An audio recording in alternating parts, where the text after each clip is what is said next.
Pour cette deuxième journée du Grand Slam d'Osaka, les champions japonais ont donné toute la mesure de leur talent à domicile. À commencer par le triple champion du monde, Ebinuma Masashi, auteur de cet explosif Osotogari. Face à lui, le champion olympique Shohei Ono était lui aussi monté sur ressort en distribuant ses coups à tout va. Technique de sacrifice, projection en avant et un Osotogari spécial pour égaler Ebinuma.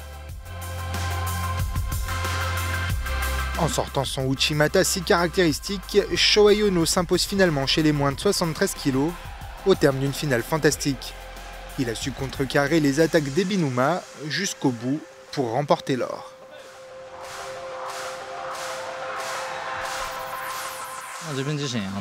En tant que judoka, je m'entraîne à l'université Tenri et le Grand Slam d'Osaka a lieu chez nous.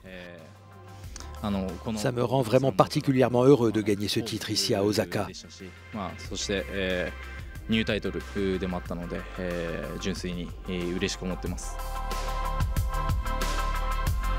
Côté féminin, Jessica Klinkheit devient la femme du jour en remportant son tout premier titre en Grand Slam aujourd'hui. Après avoir débuté par cette attaque en saudé, la Canadienne a terrassé toutes ses adversaires pour se hisser jusqu'en finale en ayant survolé tous ses combats. Face à elle, la Nippone Tamaoki Momo, chouchou du public, n'a rien pu faire. Klinkheit était trop forte. La Canadienne devient la première non-japonaise à s'imposer sur cette édition du Grand Slam d'Osaka. De quoi ressentir quelques émotions.